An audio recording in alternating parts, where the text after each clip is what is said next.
Hello, beautiful soul.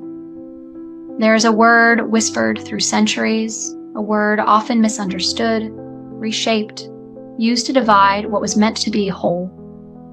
That word is feminism. But what if we have mistaken its essence? What if feminism was never about sameness, but about remembrance? Because the feminine was never meant to become the masculine. She was meant to stand beside it, different, sacred, whole. Two frequencies of one divine chord, each incomplete without the other. The masculine moves in straight lines, focused, structured, directed like the river's current.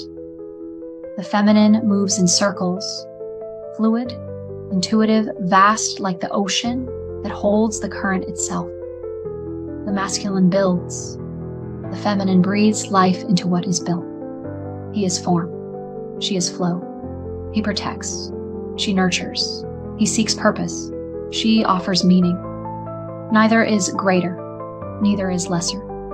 They are reflections, not opposites, but complements. And when one dominates, the world tilts and forgets its balance.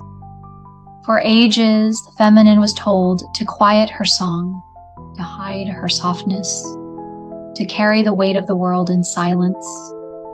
And the masculine, left without her wisdom, learned to confuse control with power, achievement with worth, and protection with possession.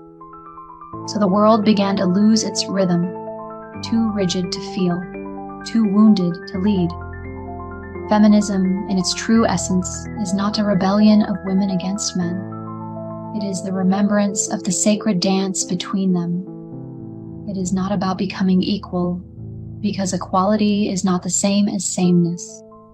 The moon is not equal to the sun, and yet without one, the other cannot define the sky. Balance is not sameness, it is harmony. True feminism is not about shouting louder, but about remembering who the feminine truly is. She does not need to imitate strength, for her strength was never force. It was creation itself. It was patience. It was knowing. It was love that bends but never breaks. The feminine heals by feeling. The masculine heals by understanding. The feminine embodies. The masculine observes. Together they create wholeness. When she rises, not to compete but to complete, the masculine finds rest in her presence, and the earth begins to breathe again. Because the true liberation of the feminine frees the masculine as well. He no longer needs to conquer. He can belong. He no longer needs to fight for control. He can trust.